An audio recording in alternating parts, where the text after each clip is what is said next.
আসসালামু আলাইকুম প্রিয় দর্শক, অন্য মঞ্চের আলোচনায় আপনাদের সকলকে আমন্ত্রণ জানাচ্ছি। নমস্কার, আমি তরুণ ঘোষ। ভারত 12টা নিউক্লিয়ার ওয়ারহেড যোগ করলো নিউক্লিয়ার সাবমেরিনের সঙ্গে। নিউক্লিয়ার ওয়ারহেড, এই ওয়ারহেড কিন্তু আমাদের ট্রায়াডে রয়েছে। ট্রায়াড বলতে আপনার জাহাজের, যুদ্ধ জাহাজে রয়েছে এবং যত যুদ্ধের ট্রেন রয়েছে সেগুলোতে রয়েছে। এইবার সাবমেরিনে আমাদের তো মিসাইল ছিল, কিন্তু ওয়ারহেড লাগানো ছিল না। এবার দুটো জাহাজে, সাবমেরিনে, নিউক্লিয়ার সাবমেরিনে, একটা হচ্ছে আরিহান্ত আর আরিঘাত, আরিহান্ত আর আরিঘাত, এই দুটোতে 6টা করে ওয়ারহেড লাগানো আছে। তার মানে যে ট্রায়াড হয়ে গেল, সমুদ্রের নিচে, সমুদ্রের উপরিভাগে এবং আকাশপথে। স্থল বাহিনীর কাছে তো আছেই। এখন এটা কি বিরাট যুদ্ধের পরিকল্পনা? এই প্রশ্নটা উঠেছে। নইলে ওয়ারহেড জোড়া খুব সাধারণ ব্যাপার নয়। আপনাদের মনে থাকতে পারে, দিন 20 আগে, 3 সপ্তাহ হবে, দিন 20 আগে আসিম মুনির, পাকিস্তানের আসিম মুনির, তিনি একটা হুঙ্কার দিয়েছিলেন যে দরকার হলে আমরা পরমাণু মারব, এবং পূর্ব থেকে পশ্চিম অব্দি সর্বত্র মারব। এর মধ্যে বাংলাদেশকেও টেনেছে। এখন দেখুন, এই যে নিউক্লিয়ার ওয়ারহেড লাগানো যে মিসাইল, সে তো আর বাংলাদেশের জন্য নয়। বাংলাদেশে এমনি 4টি মিসাইল মারলেই শেষ হয়ে যাবে, বাংলাদেশে মিসাইল মারবেও না। বাংলাদেশে যা করবে, ওই পাকিস্তানের সঙ্গে সঙ্গে বাংলাদেশকে আচ্ছা করে ঠেঙাবে। এটা হচ্ছে ভারতের পরিকল্পনা। কোনো বড় সংঘর্ষে যাবে না, ঠেঙাবে, প্রচুর ঠেঙাবে। যাই হোক, এখন যে পাকিস্তান, তার হুঙ্কার এবং বাংলাদেশের সঙ্গে আমেরিকার যে সামুদ্রিক চুক্তি হয়েছে বন্দরের, চট্টগ্রাম বন্দরে জাহাজ ফেরানো নিয়ে, আমি বহুবার বলেছি যে আগে বঙ্গোপসাগরে জলে আসুক ভারত মহাসাগর ছেড়ে, তখন দেখা যাবে। আপনারা আরো মনে থাকতে পারে যে প্রায় মাস 6 আগে ভারত নোটাম জারি করে একটা মিসাইল টেস্ট করেছিল। 8000 পাল্লার বলা হয়েছিল, 8000 কিলোমিটার, কিন্তু কেউ তো সঠিকটা বলে না।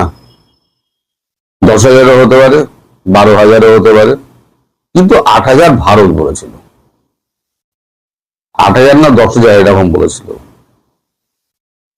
এখন যদি বঙ্গোপসাগরে যদি আমেরিকা ঢোকে, আমেরিকাকে তো বিশ্বাস নেই, ওই 1 হাত পায়ে দেবে, 1 হাত গলায় দেবে।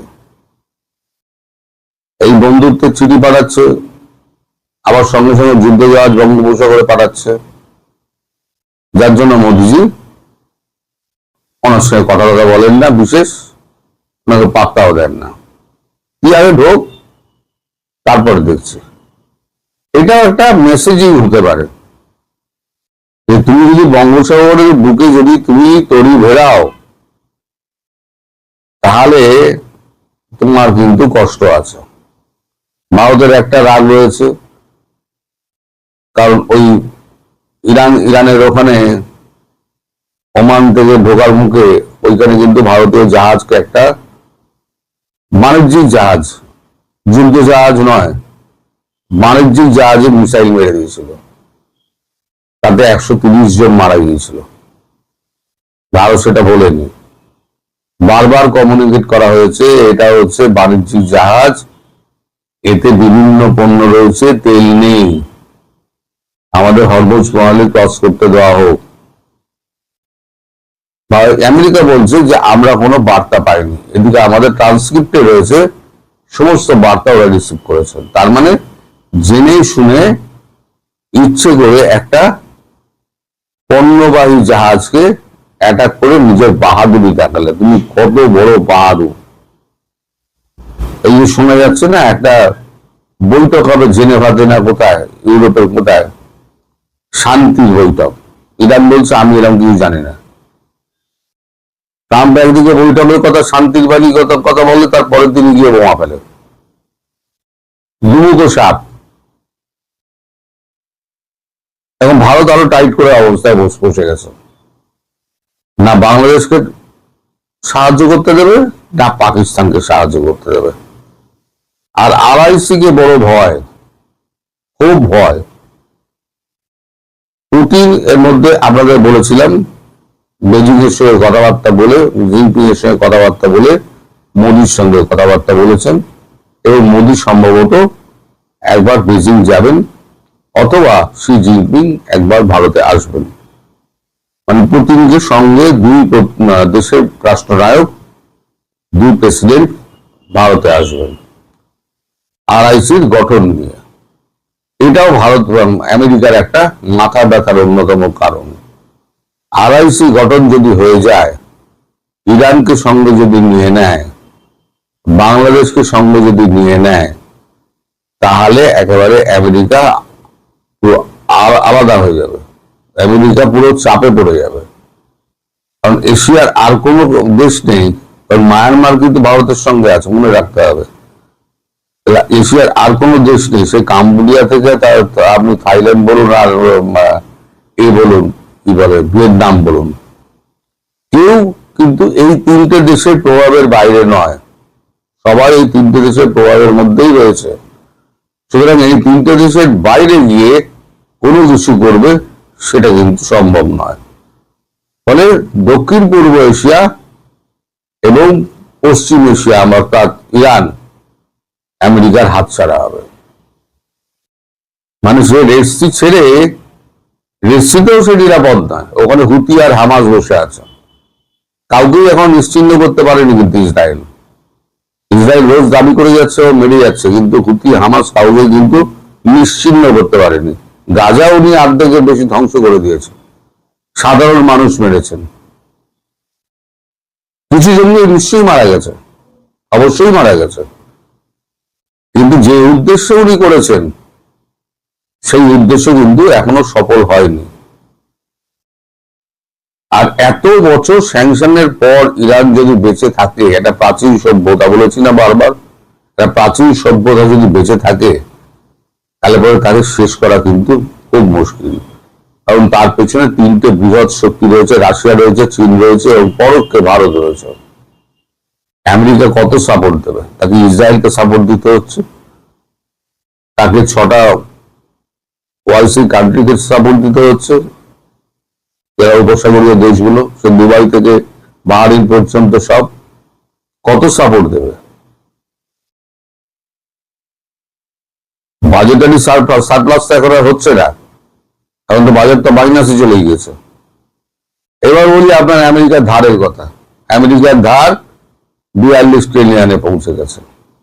আমি বলেছিলাম কোন রকমে 1.5-2 বছর টেনে দিন, 42-43 পৌঁছে যাবেই। আজকের কাগজেই বেরিয়েছে 42 ট্রিলিয়ন ধার পৌঁছে গেছে। প্রতি 9 মাস অন্তর 1 ট্রিলিয়ন করে ধার বাড়ছে। ডলার চাপাচ্ছে, নিজেই ডলার চাপাচ্ছে। আর ভারত কি করেছে? আমি আগেও একটা ভিডিও করেছিলাম, ভারত টাকার অবমূল্যায়ন করছে। এখন নামতে ডলারকে 95 টাকায় করে ফেলেছে ডলার, এটা 100 টাকায় নিয়ে যাবে। কিন্তু আসলে কিন্তু সেই 84 টাকাই আছে। এই যে 16 টাকা এক্সট্রা হবে না, সেই টাকাটা কি মার্কেটে বার করবে না, সেই টাকাটা পুরোপুরি যাবে অস্ত্র কেনা এবং সংস্কার পদ্ধতিতে। ফলে এই যে কূটনৈতিক জটিল খেলা শুরু হয়েছে, তার মধ্যে সব থেকে বেশি চাপে পড়বে এই বাংলাদেশ নামক ছোট রাষ্ট্রটি, যার না আছে সৈন্যবল, না আছে অস্ত্রবল, না আছে আপনার অর্থনৈতিক শক্তি, কিন্তু মুখে মানিতম জগৎ, মুখে এমন বড় বড় কথা বলবে, যদি ভারত বাংলাদেশকে যদি আক্রমণ করে জানবেন সেটা একটা অসম যুদ্ধ হবে। পাকিস্তানের সেনাবাহিনীকে হারাতে 13 দিন সময় লেগেছিল, যদিও সাপোর্ট ছিল মুক্তিযোদ্ধাদের। সাপোর্ট যদি মুক্তিযোদ্ধাদের না থাকতো তাহলে ব্যাকআপ লাইন তো কেটে দিয়েছিল, আকাশপথ বন্ধ করে, জাহাজ চলাচল বন্ধ করে। তাহলে 13 দিনের জায়গায় 26 দিন হতো, সারেন্ডার তো করতেই হতো। আর আজকের দিনে মুক্তিযোদ্ধা বলে কিছু নেই বাংলাদেশে। দেশপ্রেমিক যারা তাদেরকে সমস্ত শুলে চড়িয়ে দিয়েছে আর জেলে পুড়ে দিয়েছে, আর বাকি যেগুলো আছে সেগুলো হচ্ছে দেশদ্রোহী, আর সব হচ্ছে দেশকে বেচার ধান্দায় রয়েছে, যার টাকা কামানোর ধান্দায় রয়েছে। তাই এদের প্রচুর ঠেঙানি হবে। যুদ্ধ ভারত করবে না, কিন্তু ঠেঙাবে।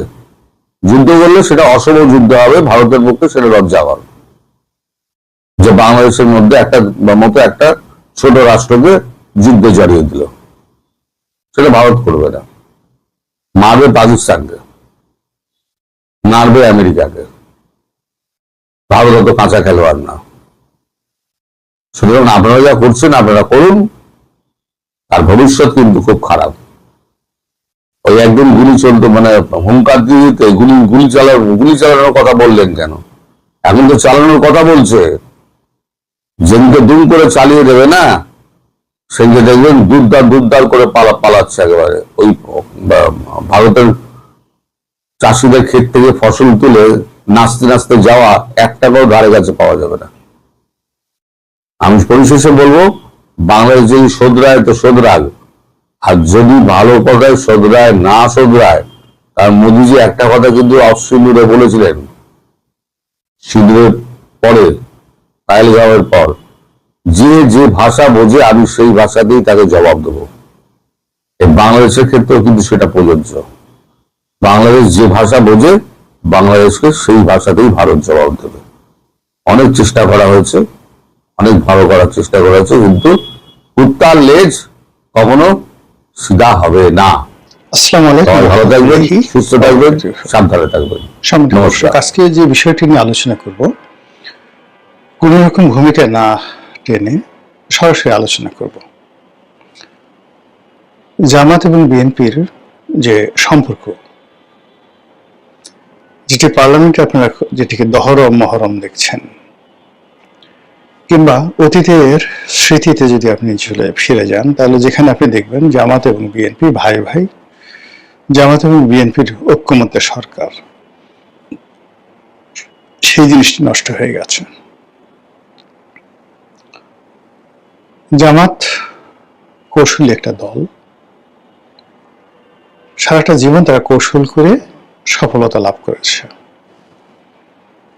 তারা যত যুদ্ধ করেছে এগুলো গোপনে করেছে। 1971 সালেই কেবলমাত্র তারা প্রকাশ্যে যুদ্ধ করেছে।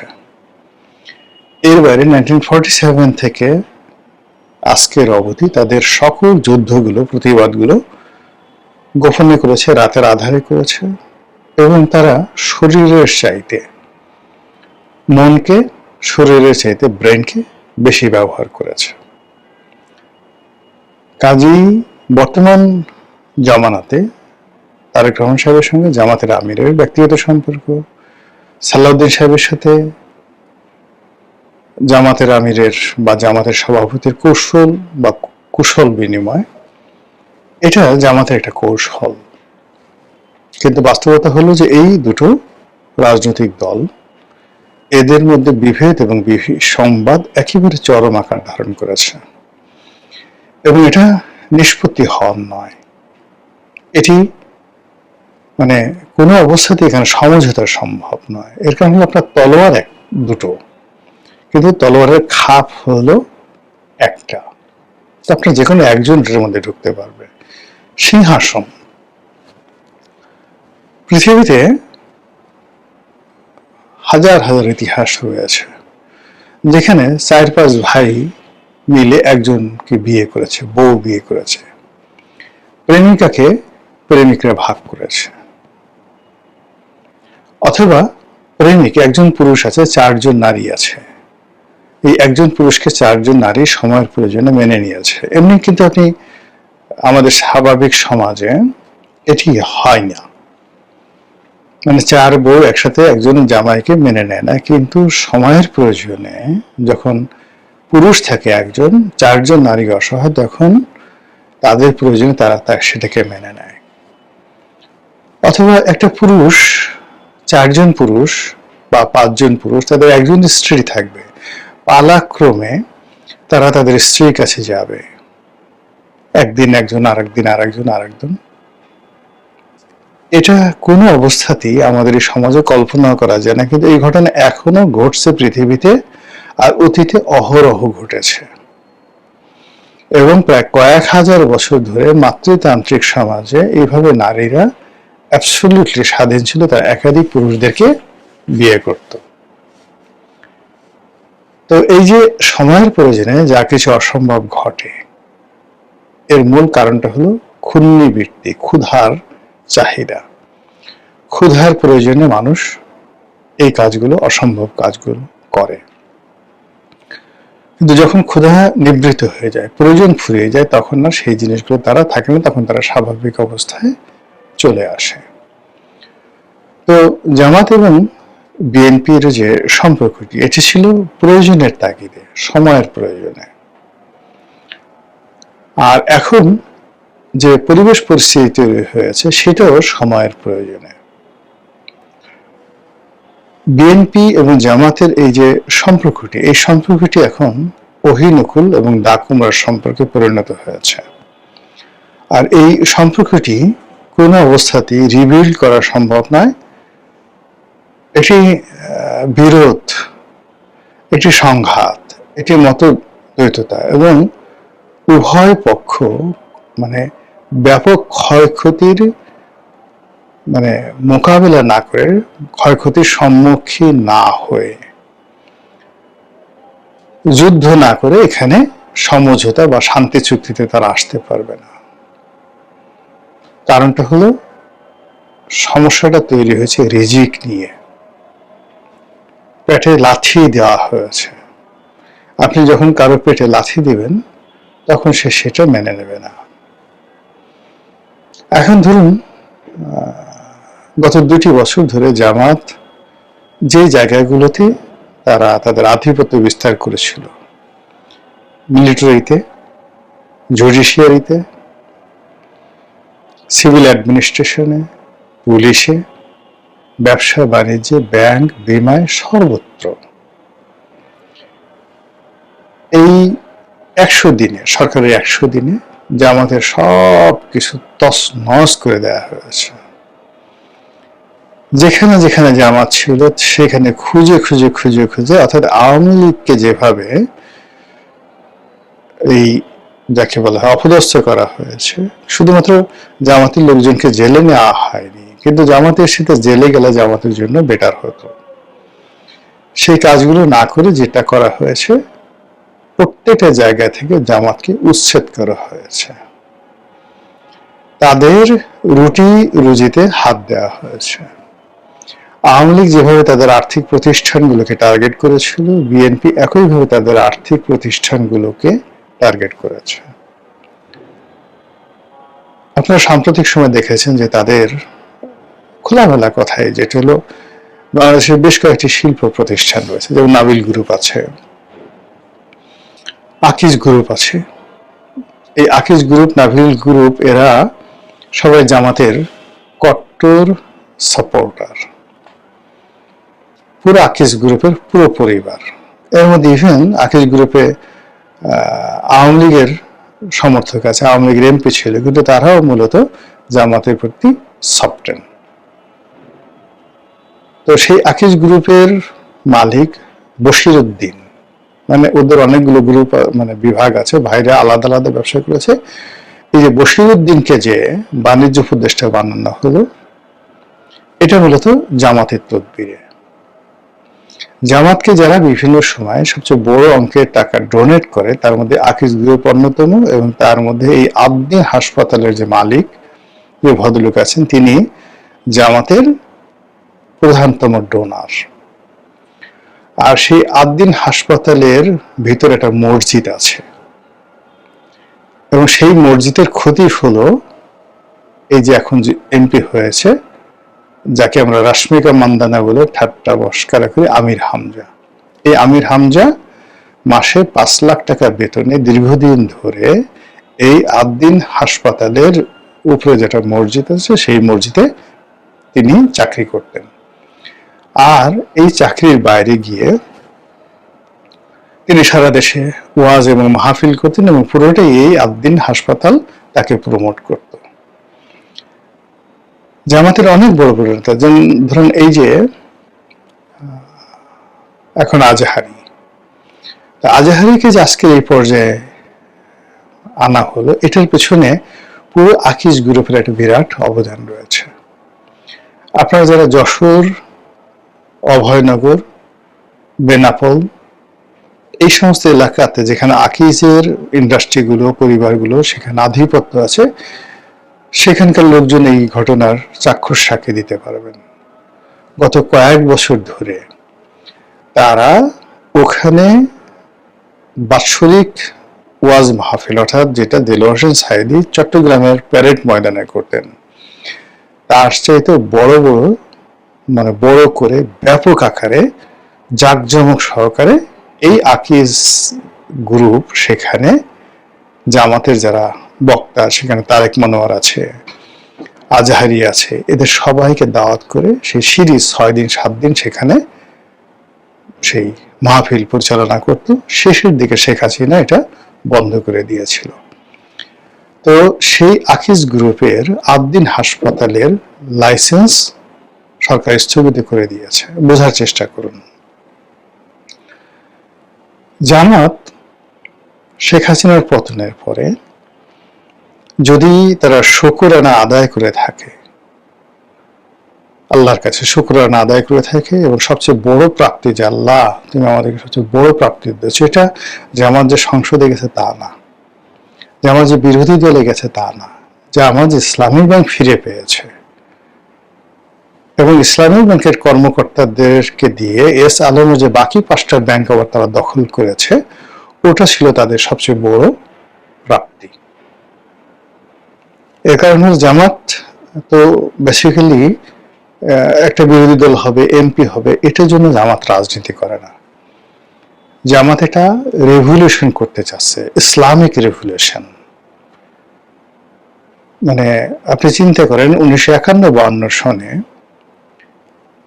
মিশরে যেভাবে তারা প্রথমে সেনা অভ্যুত্থান ঘটিয়েছিল, মুসলিম ব্রাদারহুড, তখন এই মুসলিম ব্রাদারহুডের প্রধান ছিলেন সৈয়দ কুতুব। সৈয়দ কুতুবের নির্দেশে Gamal Abdel Nasser, he was at that time only a colonel বা লেফটেন্যান্ট কর্নেল, তিনি এই এত বড় একটা বিপ্লব মিশরের মতো জায়গাতে ঘটিয়ে দিয়েছিলেন। তো সেখান থেকে একেবারে মুরসি পর্যন্ত এই যে মুসলিম ব্রাদারহুডের যে উত্থান, তুরস্কের একে পার্টির এই যে এখন এরদোয়ানের যে উত্থান, কিংবা আরব অঞ্চলে ইখওয়ানে মুসলিমিনের যে উত্থান, এর সঙ্গে হামাসের যে উত্থান, এই সব কিছু একই সূত্রে, ইভেন হুতি, হামাস এবং মধ্যপ্রাচ্যে যে ইরান সমর্থিত অন্য যে সকল গ্রুপ আছে, হিজবুল্লাহ, এদের যে স্ট্রাকচার, যেদের গঠন এবং এদের সঙ্গে যে পারস্পরিক যোগাযোগ, এটা বলতে গেলে গ্লোবালি ইনক্লুডিং পাকিস্তানের জামাত, তারা একই সঙ্গে একত্রে কৌশলগত পার্টনার হিসেবে কাজ করে সারা দুনিয়াতে একটা ইসলামী বিপ্লব এবং একটা রেভলিউশন ঘটানোর জন্য। এবং সেই রেভলিউশনের মূল থিম হবে ওহাবিবাদ। আর সেই ওহাবিবাদ আরবের দেশে, আর আমাদের দেশে এটি হবে মওদুদিবাদ, আবুল আলা মওদুদির মতাদর্শ অনুসারে। এই লক্ষ্যে তারা যেটা এমিরেটস, ইসলামী এমিরেটস প্রতিষ্ঠা করবে, সেই এমিরেটসটি শত শত বছর তারা বাংলাদেশ শাসন করবে। এরপরে তারা গাজওয়াতুল হিন্দ এই আন্দোলনটা সফল করবে, আল্লাহ রাসূলের যে ভবিষ্যৎবাণী, এবং তারা দিল্লির সিংহাসন দখল করে মুসলমানরা যেভাবে ভারতবর্ষ শাসন করেছে 800 বছর, ওইভাবে তারা শাসন করবে। তো সেই যে তাদের যে চিন্তা চেতনা, সেই চিন্তা চেতনার জন্য হয়তো 100 বছর সময় লাগবে, হয়তো 200 বছর সময় লাগবে, সেভাবে তারা কাজ করছে। তো সেই ক্ষেত্রে এই যে পার্লামেন্টে দাঁড়িয়ে ডক্টর শফিক বক্তব্য দিচ্ছেন বা বিরোধী দলের নেতা হচ্ছেন, 78 জন এমপি হচ্ছেন, এটা তাদের গোল নয়, এটা তাদের মিশন নয়, এটা তাদের ভিশন নয়, এটা তাদের জাস্ট একটা, আপনি বড় একটা বাড়িতে দাওয়াত খাবেন, বাড়িতে গেছেন, লোকজন ঢোকার সাথে সাথে আপনাকে একটু লেবুর শরবত এনে দিল, এবারে যে পার্লামেন্টে যেটা ঢুকলো এটা একটা লেবুর শরবত। কাজে এই লেবুর শরবত পেয়ে সে তার যে মেইন ডিশ, সেই মেইন ডিশটা সে ভুলে যাবে না, বরং এই লেবুর শরবত তার ক্ষুধা আরো বাড়িয়ে দেয়। প্রচন্ড ক্ষুধার মধ্যে আপনাকে যদি কেউ শরবত খায়, আপনার আরো খেতে ইচ্ছা করবে। তো এই যে জামাত যে এখন ক্ষমতার কাছাকাছি গেল, এতে করে সে মজা পেয়ে গেছে। সে চিন্তা করলো, এই যদি এই হয়, তাহলে প্রধানমন্ত্রী হলে না জানি কত ক্ষমতা, দিল্লির সুলতান হলে না জানি কত ক্ষমতা, যদি মুসলমানদের আমির হওয়া যায়, আমিরুল মুমিনিন হওয়া যায়, তো এই আমিরুল মুমিনিন হতে হলে তাদেরকে যে জিনিসটা দরকার, সেটা তাদের অর্থনৈতিক ভিত্তি দরকার, ফাইন্যান্সিয়াল ইনস্টিটিউশন দরকার, তাদের সংগঠনকে আরো শক্তিশালী করা দরকার অন দ্য লং রানে। এবং সেই কাজটি করার জন্য ইসলামী ব্যাংক বা অন্যান্য যে ব্যাংকিং প্রতিষ্ঠানগুলো রয়েছে বা তাদের আর্থিক প্রতিষ্ঠান রয়েছে এবং তাদের যে সকল শিল্প গ্রুপ রয়েছে, যেগুলো তারা গড়ে তোলার চেষ্টা করছে, সেইগুলো তাদের কাছে এই মুহূর্তে সবচেয়ে গুরুত্বপূর্ণ। এই গুরুত্বপূর্ণ জায়গাগুলোতে শেখ হাসিনা তাদেরকে লাথি মেরেছিল, আর এই বর্তমান সরকারও এই 100 দিনের মধ্যে ঠিক সেম জায়গাটা থেকে লাথি মারছে। বোঝার চেষ্টা করুন, এই লাথি খাওয়ার পরে তারা কি সুবহানাল্লাহ, আলহামদুলিল্লাহ, আল্লাহ আকবার বলবে, নাকি দাড়িতে খেজাব লাগিয়ে, মানে মেহেদি লাগিয়ে, একটু আতর মেখে আর একটা বিয়ে করে মক্কা বা মদিনাতে চলে যাবে উমরা করার জন্য, নাকি অতীতে তারা যেভাবে কৌশল করেছে বা তাদের সহযোগীরা যেভাবে দেশ এবং বিদেশে লড়াই সংগ্রাম করেছে এবং করে যাচ্ছে, তারা কি সেই কাজ করবে? এতটুকু কমন সেন্স তাদের আছে, আপনাদের আছে, আমাদের আছে। We should be careful. মহান আল্লাহ আমাদের সবাইকে হেদায়েত দান করুন এবং হেফাজত করুন। আসসালামু আলাইকুম ওয়া রাহমাতুল্লাহি ওয়া বারাকাতুহু।